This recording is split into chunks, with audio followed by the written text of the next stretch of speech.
viewers, and welcome to the Youth Dialogue, coming to you every Wednesday from 9 p.m. to 10 p.m. This week, we are coming to you from the Youth Monument, where an emergency national youth dialogue on irregular migration is taking place. Dozens of young people are gathered here to talk about the challenges confronting young people and the number of young people that have died, and also come up with solution as far as addressing this challenging situation is concerned. As you know, irregular migration has claimed the lives of so many young people in the Gambia. So young people gathered here, stakeholders, policymakers, to actually come up with solution, but also raise awareness about the dangers of irregular migration. So we will go for our first segment, which is going to look at the reality check, expectations and reality, where it will be featuring the realities or testimonies of migrant returnees, and we'll be right back. Thank you so much. I am Mustafa Sonko, and I shall be moderating this session. And I am joined by two migrant returnees in the name of Tombong Kuyate and Buba Sultan Sedi. And on my left, I am joined by Mustafa Fati of the GYCM. And on my far left, I am joined by Mr. Sise, who works at the Ministry of Foreign Affairs. So this session takes a look at realities versus expectation. And then I would want to go straight to Mr. Tombong Kuyate, who is a returnee and then working with the Youth Against Irregular Migration. My first question to Tombong is, what makes you leave this country and then travel to wherever you travel? That is my first question. And then I wanted to understand whether you specifically left this country because of unemployment or because of wage differential or because of family pressure, so that we understand whether unemployment is the major driver of irregular migration. My name is Tombong Kuyate from Youth Against Irregular Migration, a returning organization that was formed, several years ago. I'm glad to be part of this discussion because Youth Against Irregular Migration stand for this, to ensure people understand the risks, dangers involved in irregular migration. So we are always grateful to use these opportunities to ensure our voice have been heard. To get to your question, Mustafa, I believe the answer to the question perhaps is similar to every person that embark on this journey. Because first, why I leave this country is because I want to at least help my family back home. And the reason why I left, because it was a family pressure. I come from a very extended family, and we all know in our culture or in our societal level how sometimes families works daily lives. Perhaps my mom, I'm the breadwinner of the family, and then I have siblings which I need to take care of. And then considering that I lost my father, and then perhaps my mom and I, together with my family, are struggling to earn a living or to have a decent life. So having all this together could not make me to stay here, but then to go out and search for a better life that I can help the family back here. So in all, Mustafa, I believe it was a family pressure that hindered me a lot to use this journey. And also every young person dream to have a better life that at least you can live to understand and also enjoy. So, but then these are far from the reality that I met along the journey and whilst I was in the journey. So I believe the discussion will come around that end. So thank you so much. Young people are leaving this country because of no jobs. And then sometimes the media or whosoever will just carry that line and then roll along with it. And then when you check the number of young people live in this country, you realize that the people in fact live in this country are either employed already or in fact are receiving well. So we wanted to understand. So it is important that you give us the new economics of labor migration theory, which suggests that migration in the Gambia is a household decision, that family members actually can pressure people to move. But Bubas Sedikan, I wanted to understand your perspective. Were you also forced to leave this country because of family reasons, or you are unemployed and then you decided to venture into irregular migration? Or what are you specifically trying to run away from? My name is Buba Sedikan, a Bagwe returnee as well. I can say what triggers me to go to this journey is lack of skills. As a science student, a role at Gambia College, no one to support me. I do not have skills. Only playing football. Football is a skills, but by then it is not giving any form for you to follow to support yourself.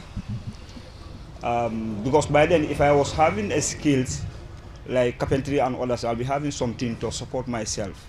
So lack of skill, that's triggered me to go to this journey, and lack of a mentor, someone who will advise me, career guidance and others. I was having none of that. These are the things that push me to go to this journey, not family pressure and others. These are the only things that triggers me to go to this Bagwe journey. Yeah. And what I realized in this journey is when I went, I learned skills over there. So meaning lack of coding, lack of skills in here, that triggers me to go to this journey. That's what I can say for now. What is the fate of so many asylum seekers or would-be asylum seekers in Europe? We will get into that to understand the reasons, whether when these people leave the country for economic reason, they get to Italy or Spain, do they actually apply asylum based on economic reason? I will now move on to the youth activist, Mr. Fati. Mr. Fati, I understand you are yet to take this journey. I don't know whether you are a potential would-be migrant. My question to you is, why do you choose to stay here, and then why are you even here? My name is Mr. Mustafa Fati, a youth advocate officer from the Global Youth Coalition on Migrations. I'm here to represent my associations that has been always in the front lines in fighting against migration. So I'm very happy to be here with you. Okay, yeah, Mustafa, to answer your questions, I was a returnee too. I was a victim of Bagwe. That got me to join the GYCM in order to be their advocacy officer, which I've been doing so far with them. My reason of leaving this country wasn't a problem of employment. Basically, I'm a teacher, and before I leave, I was teaching. And for me, my reason of leaving was more of peer influence. That I've learned from some of my colleagues that when they are in Europe, their legal status there, the way they were living compared to the living here, the conditions are far different.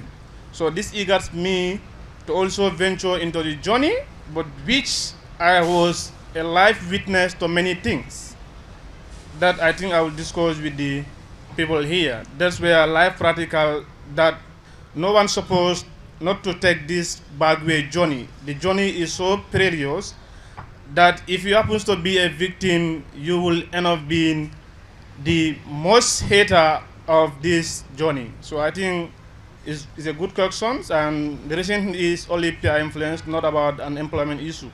It's more of peer influence in my side.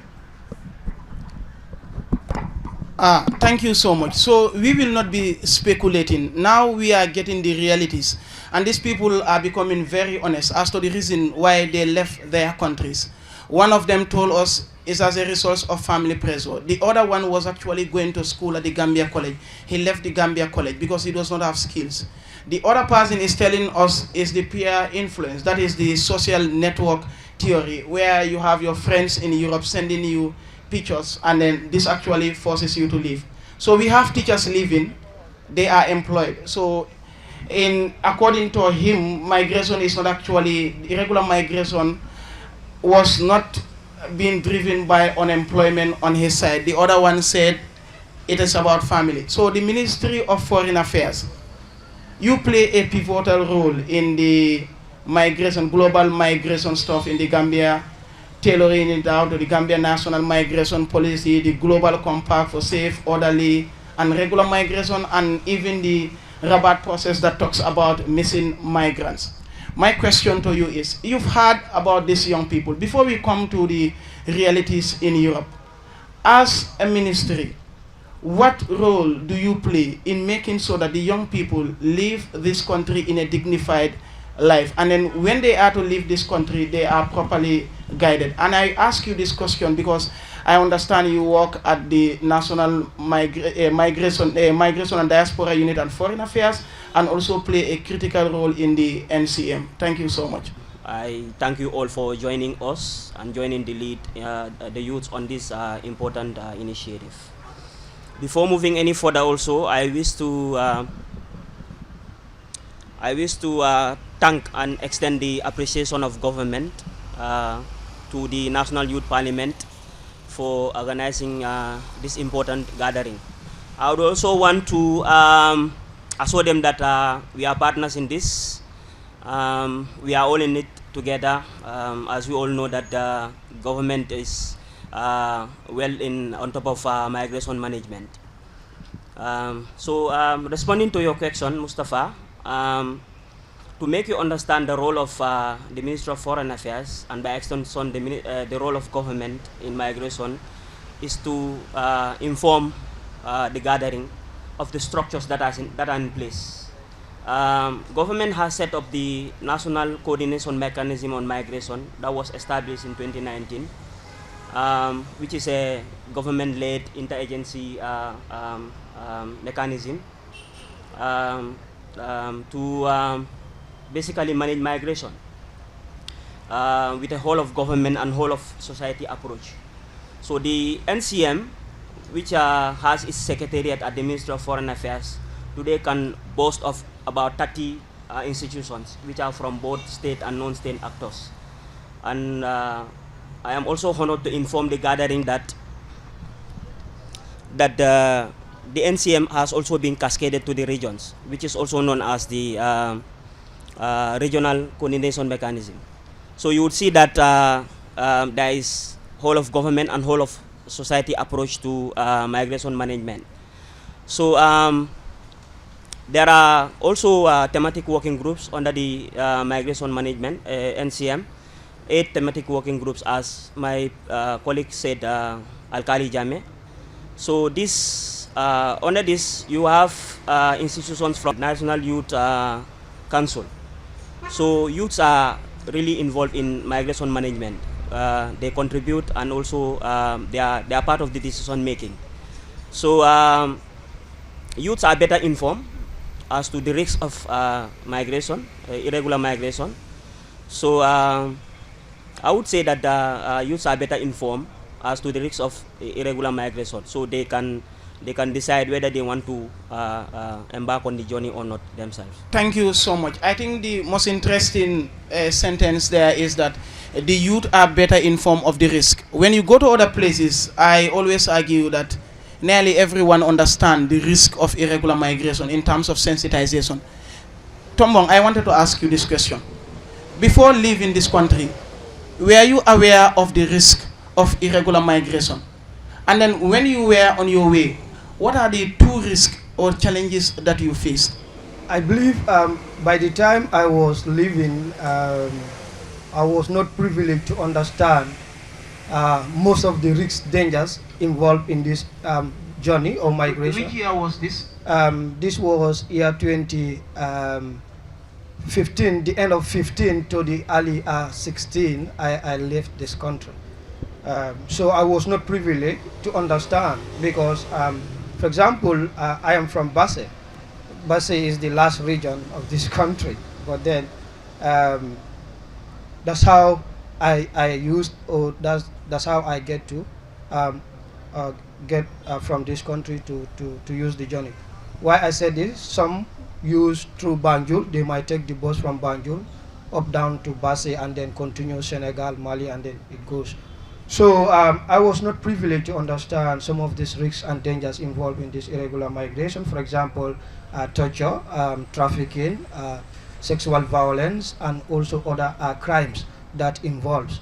So along the line also, what I found more interesting is when I get to the desert, because Mustafa, believe me, desert is a place wherein perhaps someone can take an example, standing watching the sea without seeing the east or west or north or south, or even to understand this is the route that connect to Denton Bridge, or this is the route that connect to Brikama Banjul Highway. So imagine desert looks like that, and then people that are smuggling us, they themselves, they don't know sometimes where the routes are, where the road is to get us to Libya. So in that desert, there are many situations that happens in that desert, because the day I was entering in the desert was like in the cold time, and then the desert was so cold that people could not bear it. Some lose their life because of the situation of that desert. And also the ways and manners that we are put in the desert is so unbearable, because the water or the food that will be given to us is very minimal or very little to say.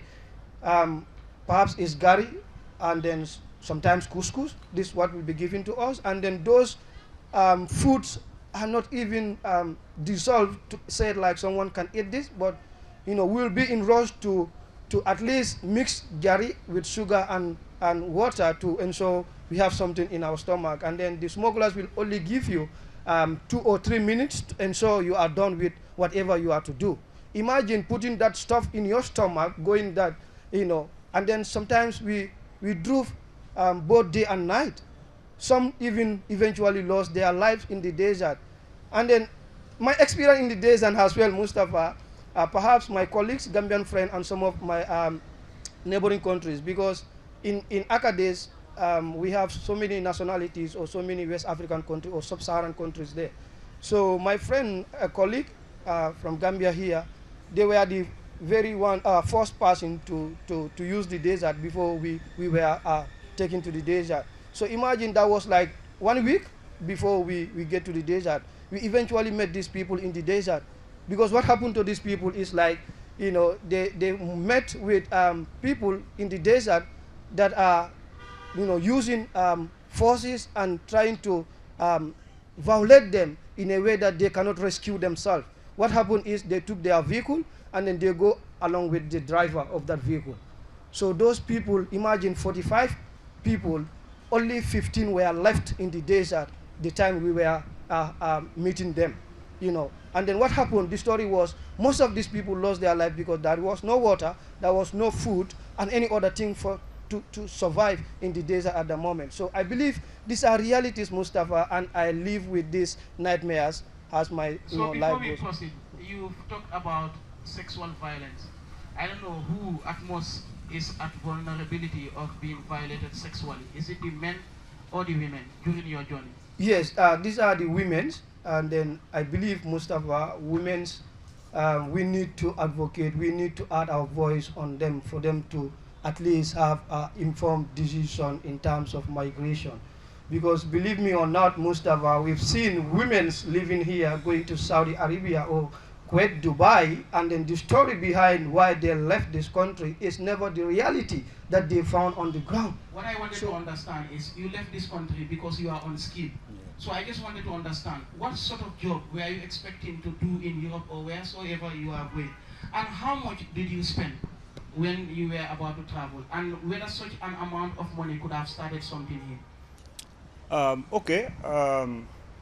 When I was going, like what I said earlier on, there's no one to support my education, especially in Gambia College. So I was not having any cash with me. So I was having a telephone, it was an Android phone. Then I sell the phone around 3,000. That's where I start my journey with. But my journey doesn't mean I pay the boat, this thing, a bus and go. When was this? That's 2015. Yeah, when I graduated, that's 2015. And then you started college 2015? Yeah. No, I did not start the college. Okay. They shortlisted me. So looking for someone who should pay for me. So this was where I wanted to understand, since this is reality check, and if my memory could serve me well, 2015, 2016, college was free. So I don't know which program you enrolled. Nothing. Yeah. Maybe I stand to be corrected, but let's proceed. Yeah. It was nothing. Yeah. And so when I started, I went to Mauritania. So I will work as a mason and others. So to gather money, that's how I start my journey with. So this is how I went to Mali, Mauritania and others until I reached in Libya. So my first day in Libya, I see myself in prison. So many of us, especially in the Gambia here, to visit even. How do you see yourself in prison? We have been sold. Yeah, we have been sold like a sheep. It's really crazy because you'll be sitting selling like, okay, Buba, I did Buba say they can $300. They'll be saying no, 250, 300, just nyunko wahale that. Yeah, so okay, say they can I need 250, 300 and others there. These are the things that we are just like we are sheep. So seeing yourself in prison over even Gambia here to visit Mile 2 is a problem for us. So seeing yourself in prison is a big trauma to us. So this is where things start to change because we thought that okay, entering in Libya, we are in Italy. So reaching in Italy, reaching in Libya, seeing yourself in prison, these are the reality we face. And so you were thinking that Libya was okay. Libya we could. Yeah, we thought that, yeah, if not Libya, that's what we thought. So that's why you from cool that it all from completely because even desert or corner boss for me, desert or kuda malekere. Yeah, ko desert or kuda malekere me alone fenya malekere me alone for Nigeria tata nyola there from Banjul wol fata jele potently wol mero do desire le bibe sala le bondika pour ka me dimo be murana because e malla ko mo fatale overcoming 2015 ebe sala bonde ko ma fidela so this is reality wala tinanga make so sometimes advocacy mbemi ke ka make so I speak to our old Namerol, na formal. We speak our local language to them. Pour understand. Why do you think that Kumaya speak Namerol? E come from Merol. Merol Bugata. No, Merol matata ko Merol ni dadi lebe dingol push kan ko nya fanya mi family pressure. Wole be siari mbake because me ko tola ko do boni. Foni gel mon ko so ba ko nyamade.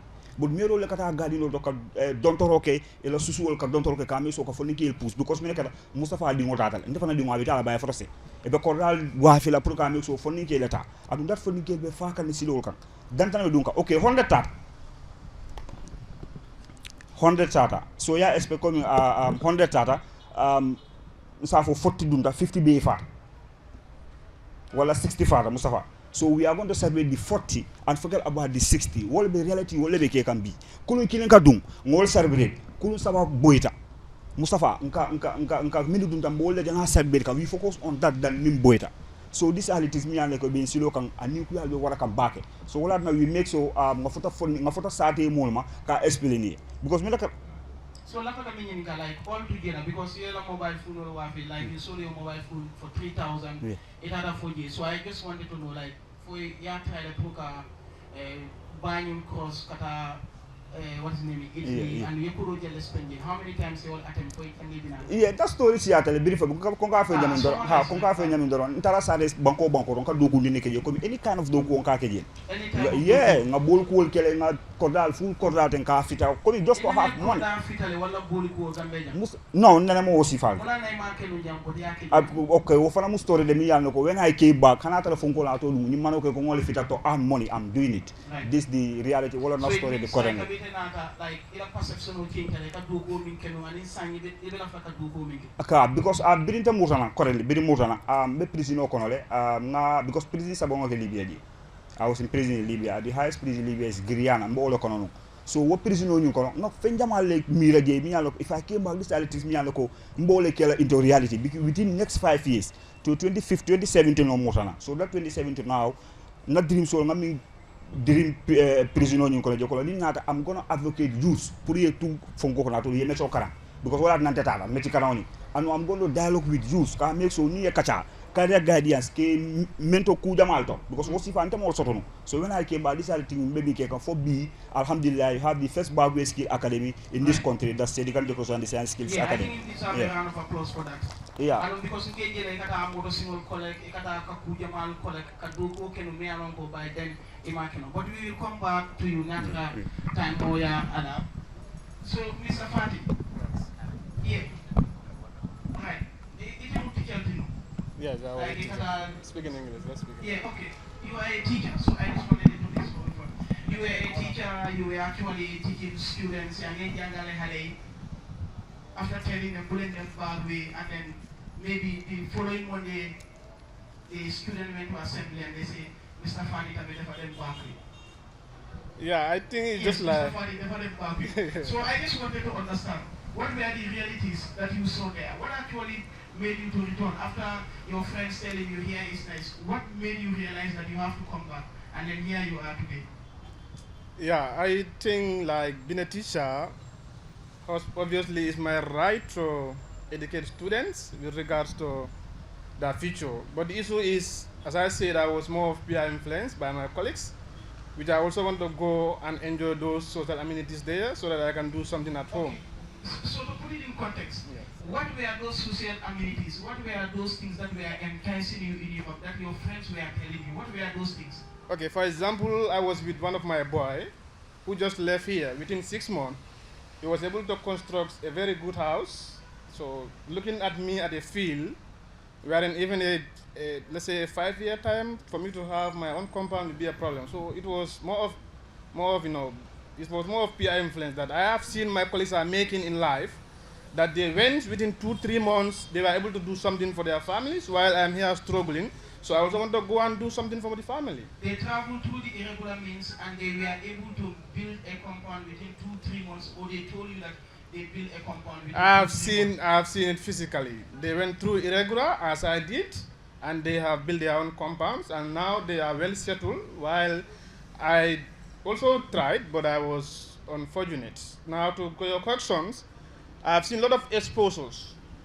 For us, we have been thrown to Acades by my colleagues. We were almost around 50-somethings. While we were there, I've seen a lot of things that really triggers me now to venture into this bad way. I would prefer to settle here, have my children and die here than to venture into bad way journey, to be honest. I've seen my colleagues that have urinated and drank their own urine while we were at the desert. I've seen my colleagues that fainted and died instantly in that desert because we were thrown and we were there for almost 3 days. We don't know where to go. We were gathered sitting at one place. Our colleagues, some of them start dying out of hunger. Some of them start to get confused out of the situation. So it was a live witness that I have seen. I've also seen along the way wherein the Nar, okay, that was this boy that was able to rescue one girl, a lady. I think for me, my advice will go to the ladies. There was this lady among our troops. The Nar were trying to sexually abuse her. When you say the Nar, what do you mean? These were the Sulas, we call them Sulas here. Okay. So I think they were trying to abuse the girl, but one of my boys intervened. But because there, once you identify yourself as the husband to a lady, you can easily save a lady. The girl was asked, okay, why are you on this journey? And she narrated. So immediately my boy intervened and said, she's my wife, in order to rescue the girl. Because the girl mentioned to the boy that, please, if you do not rescue me here, these people might overuse me, because you will see 3 men equals to 1 female. It was so terrible. When you say overuse, what are you trying to say? Yeah, what they would usually do, they would bring the girls out in front of all of us, undress her naked, and we'll be sitting physically, seeing they'll be having a very rough intercourse with the girls, which we are not comfortable with, but we have to comply because these are people with weapons. We have no power over them, but we have to comply. So my boy just intervenes and says, she is my wife. So what happened is, now they asked him, she's your wife? He said, yes. Can you kiss her? So my boy was trying to feel some as if of that, but the guard says, do that, or else they will kill all of us here. So that was the moment he also intervenes and kissed the girl. They were sucking, then they were called out to go and do the physical intercourse in the presence of all of us, to prove that, yes, the girl is a wife to him. So this journey was so terrible, more especially for the females. To be honest, this is something that I could not bear. I was crying like a baby, seeing a female, a well-respected mothers of us, are really being marginalized, are being used by most of the people that we call them as good people in our country here, but their life is far different when you meet them around that areas. Here we can be cool with them, but go and meet them in that desert. That's the time you will know who they are. And this is how they have been treating us. We were just lucky being rescued by the UN. that met us there the 4th day. So we were being boarded in the vehicle, I had to call in the helicopters, and we end up being departures to Gambia here. I'll come to Mr. Sisi. He talked about the UN trying to rescue them. And many a time we receive troubling information from these immigrants, Gambian undocumented immigrants, be it in Turkey, be it in Libya, be it in Tunisia, be it in Morocco. And then most of the time they will reach out to Foreign Affairs. But sometimes there is delay until the public will say, no, we need to help them. We understand that these irregular or immigrants that go, the government did not send them. What are some of the challenges that the ministry is facing when it comes to repatriating Gambian immigrants in these sub-Saharan African countries? And what are you doing towards that? Thank you very much, Mustafa. Before I come to that, I want to qualify the point that I made earlier, that we are all aware about the risk of irregular migration. And then Tombong came in to say he wasn't aware of the risk. I want to qualify my point. Maybe I should have said today. So yes, perhaps 10 years, as Tombong rightly said, most people are not aware about the risk of regular migration. But today, I can safely say that mostly all Gambians know the risk associated with irregular migration. Today, someone will tell you Baza wala Barsak. That means they know the risk associated with it. Yeah. So coming to your question, the government of the Gambia is doing a lot. As we all know that the welfare of Gambians, wherever they are, is a major foreign policy of the foreign ministry. The ministry is structured in a way that it attends to the needs of Gambians wherever they are in the world. That's why we have 8 directorates in the ministry. You have one for Asia, you have one for Europe, you have one for Africa, you have one for Middle East, and across all the continents. And where I work in the Directorate of Diaspora is the directorate that cuts across all the continents, especially when it comes to migration. So once Gambians are stranded, either in transit or destination countries, the ministry has been so responsive. There have been a lot of Gambians that have been successfully repatriated. That was solely done by the government of the Gambia, and in other cases in partnership with international organizations, such as the International Organization for Migration. So the challenges there is budgetary constraints. As we all know that we cannot continue to depend on IOM forever. That is what we call donor fatigue. And also there will come a time that IOM will leave and leave us with our problem. So we better need to be frank about our discussions around migration. So the major challenge for us is funding. For example, when a migrants get stranded in Mauritania, facilitating their repatriation can cost government minimum $150,000. So it is not sustainable for government. It is not sustainable for the partners.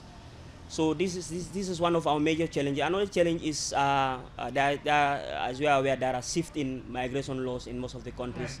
Countries are really making laws to curb irregular migration.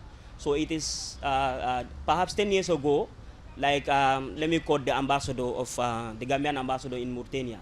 When we were there on a consular mission, he once told us that someone can be in Mauritania for 10 years, no one will ask you about documents or where are you from. But today the shift in migration laws, even entry is becoming much more difficult, as well as people that are already residing in Mauritania now renewing their residential permits is even becoming a problem because of this shift in migration laws. So these are some of the challenges we are facing when it comes to repatriation of Gambian migrants. And most of the times when they are detained, it's usually very difficult for our diplomatic representations to access them. So you would need a consular mission, you would need the ministry to embark on a consular mission to go and have access and cover them and offer them consular services, which is also has a funding implication. So migration is really challenging, and these are some of the challenges that I can. So just to wind down for the last question before we all go down, is about the realities. You work at the Ministry of Foreign Affairs, and you heard what these young people say. Mr. Fati has said that because of he has a friend who influences him, that when you come here here within 3 months, 3 years, you are able to build a story with them. I just want you to share the realities of Europe and America right now, especially for the undocumented immigrants.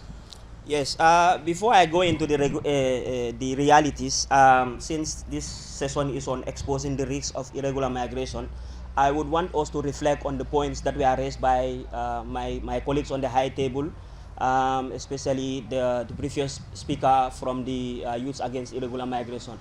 He has raised, very pertinent risks or challenges that are faced by migrants either in the desert or in the high seas. So in addition to that, there are also risks associated with getting kidnapped or being locked up in detention centers or being abused sexually or other forms of human rights violation. So in addition to this, coming into your question, the realities on the ground once they reach the shores of Europe. So before, as we are talking about irregular migrations, let me first talk about people who enter legally into Europe. People can attain a visa and enter into Europe. Even those people, the realities that they normally found in the ground is usually different from their expectations. Exactly. Most people believe once you have a visa, you enter Europe and that's it. No, visa is just something that allows you to travel. So these people, once they get into Europe, they can be returned. Even people who enter legally, they can be returned on the basis whether they have their length of stay, their length of visa expired, or they have committed an offense that may nullify their return. So these people can also get returned. But since this forum is on the issue of irregular migration, generally, most irregular migrants enter the shores of Europe without the requisite qualification to enter. That means they don't have a visa to enter. In fact, what we know is most of them will discard their documents on the way. They will throw away their passports. So once they enter into Europe, they are not regular. So they are taken to camps, asylum camps, where they apply for asylum. So once they apply for asylum, there is what we call the 1951 Geneva Convention. The convention states that a refugee is identified as someone unable or unwilling to return to their country of origin owing to a well-founded fear of being persecuted for reason of race, religion, nationality, membership of a particular social group, or political opinion. So there is usually this saying that the government has signed, an agreement for our Gambian migrants to be deported. Well, the thing is, Gambia, under the regime of former President Yahya Jammeh, was considered to be a dictatorship. Exactly. So you will understand that even for non-Gambians, it was lucrative for them to claim to be Gambians because it was easier for them to have their asylum granted. So which is obviously not the case now. Gambia is considered to be a democracy. You have to give a very convincing reason to be granted asylum. So now Gambia then, under what they call a dictatorship, is quite different from now, because asylum application was considered lucrative. Now it is no longer. So this is why we have most of our Gambians not granted asylum, and for that reason they are usually returned. So what they said is signing. Gambia is a signatory to the Geneva Convention. So under international and customary law, we have an obligation to accept our citizens wherever it has been established that they are Gambians. You cannot refuse to accept them. They are your citizens. Once their citizenship has been confirmed, you are obligated to receive them. And I wanted to comment, even whereas it has been inundated in the media that the government actually goes on sign, but the government of the Gambia does deport people. People are here from the Gambia Immigration Department. Exactly. And because of problem of logistics, sometimes they will just go to the border, tell them leave. Yeah. They will just use another border and then actually come back. And recently in the United States, they have deported Gambians to Ghana. Yes. So whether the government says no here and there, that is just talk. Because when you don't need people in your country, you ask them to leave. Yeah. Even your own citizen, they can be declared persona non grata or whatsoever. Yeah. So I just wanted you to wind down on that. And then we just Okay, move so on. just as I stated, we can never receive to accept them, and we have never tried to refuse to accept them. What we have been doing is to renegotiate with these destination countries, and with this there are implications. You will understand that Gambia is currently on several sanctions, Exactly. be it from the EU or from the US, because they feel that we have refused to accept our citizens. It is not a refusal. We continue to use our diplomatic means to engage them to see how best we can, because we do not also want to use an exodus of our citizens back home. Right.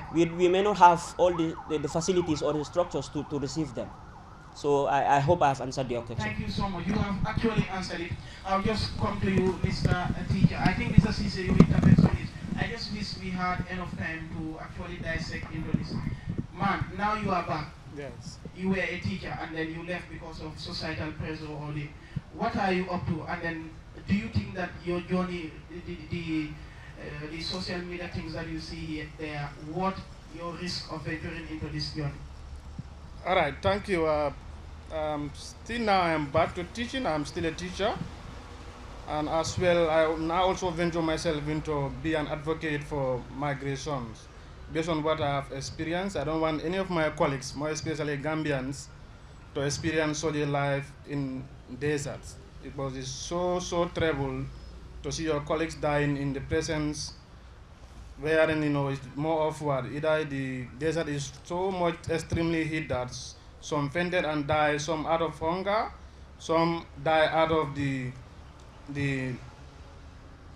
some of the brutalities that leads to them by most of these other nationalists. That's the NARS. So I think for me now, I don't think I will encourage anyone. I'm always against it. I'm not going to encourage anyone to venture into migrations, because with GYCM, I am their advocacy officer, and we have been going to school. We met with migrants that we have trained, certified them in business and other areas. So the level up now is I am not in for backway journey despite the social amenities there. I am in for regular instead of irregular.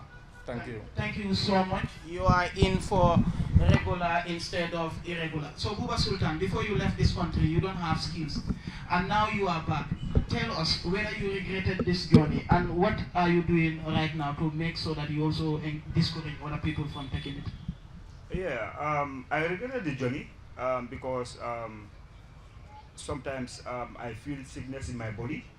That's the my tooth were broken in the prison down there. So when I'm here, I will not go through all these things.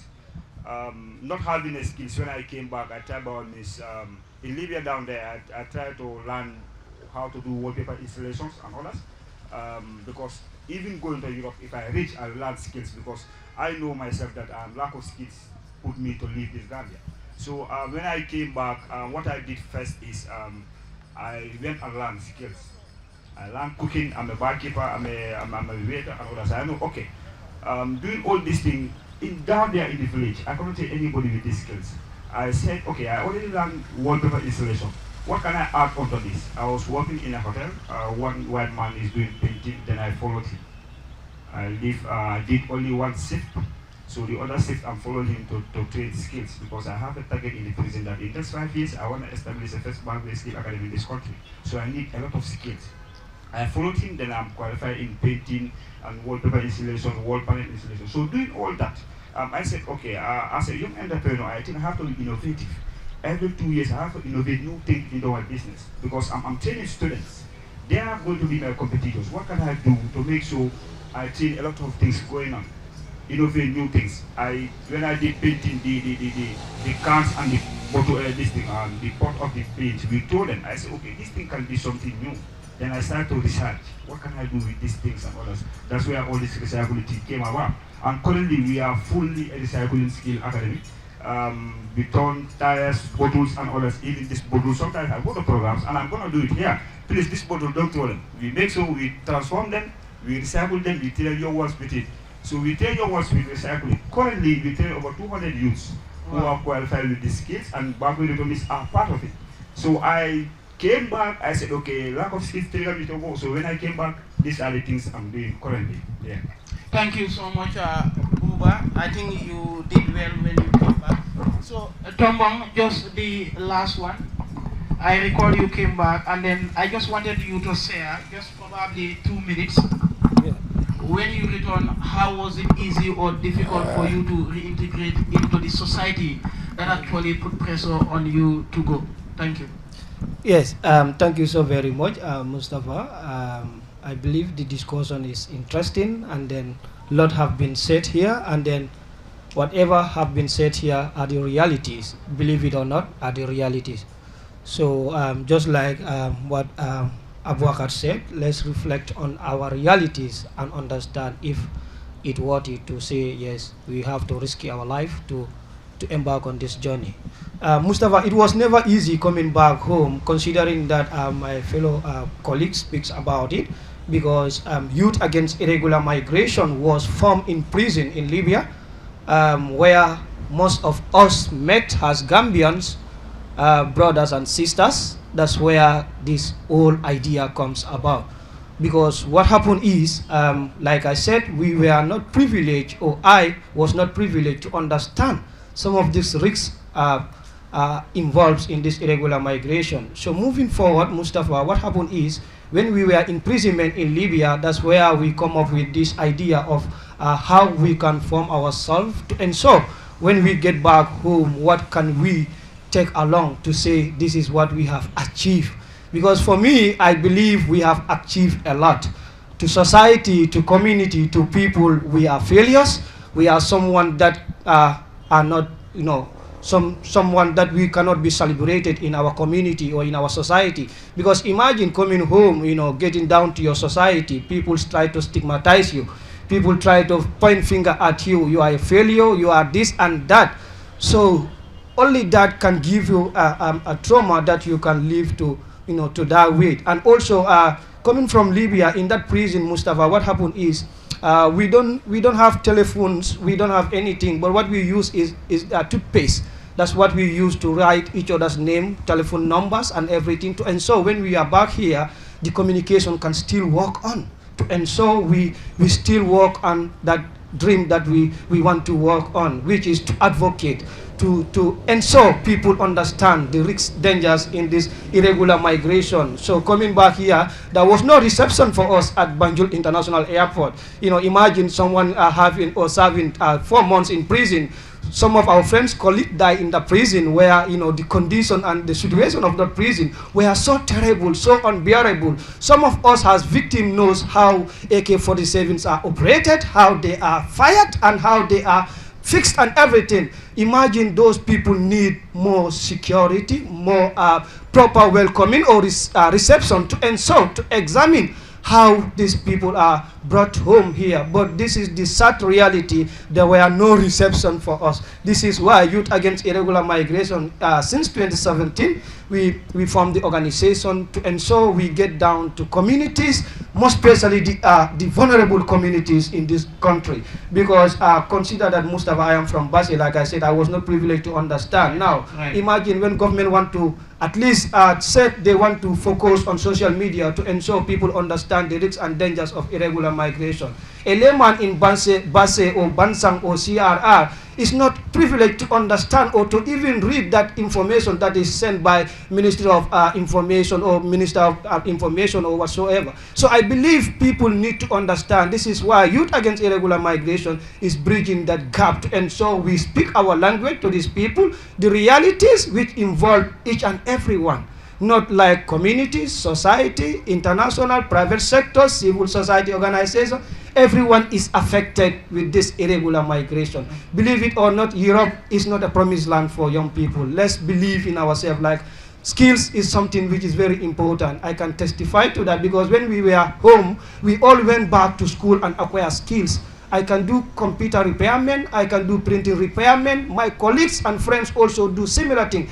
Some are doing electrical engineering, some are plumbers, some are doing amazing work, and they are earning a decent work. And along with this advocacy that we are doing, so Youth Against Irregular Migration, and Mustafa, to seize this opportunity to say, we'll be having our second edition come April this year, where we'll be launching our national migration policy, and also we'll be having our second edition of national migration camp. And to tell you, Mustafa, we are now operating in 7 regions. We have our chapters in every region, from region 1 to 6. We have our chapters there, and in these chapters, we've done a lot of work with them, in terms of how they can be, I wish that would have allowed us to go. Anytime you die trying to please these people. The moment you are buried, even before you are buried, people will continue to have their breakfast. People will have their lunch. People will have their dinner, and night people will make babies to replace you. So whether you take this Bagwe and die, life continues with or without you. So it does not worth the risk of you killing yourself because you want to take your parents to Mecca or Rome. You've heard them what they say. The society, what the society say, even in our masjid, when they say dua tubabudu talaliye, people, everybody will Allahumma salli. But let us pray for the people here. So society has a role to play. So be that as it may, I thank you so much, and then we will wrap it up here and then say thank you so much to the panelists, Minister of Foreign Affairs represented by CC, GYCM represented by Mr. Fati, Sedikan of the Sedikan Skills Academy, and then we have Tombong of Youth Against Irregular Migration. Thank you so much. From that segment there on reality check, realities and expectations by the migrant returnees, we will now go to another segment. But before then, it's good to know that this event is brought to you by the National Youth Parliament, the Gambia, and who organized this event to actually allow young people to converge and also talk about some of the challenges confronting young people, but also the ordeals that they have encountered as far as the Bagwe is concerned. These are the survivors that really have narrated their stories, and as you heard from the survivors themselves, they have gone through a lot of challenges, hurdles, and also you know, due to this Bagwe journey. The ocean, it begins right in this place. Say no to Bagwe, say yes to life, to hope, to light. Your journey is not to Europe, your journey starts with doing right.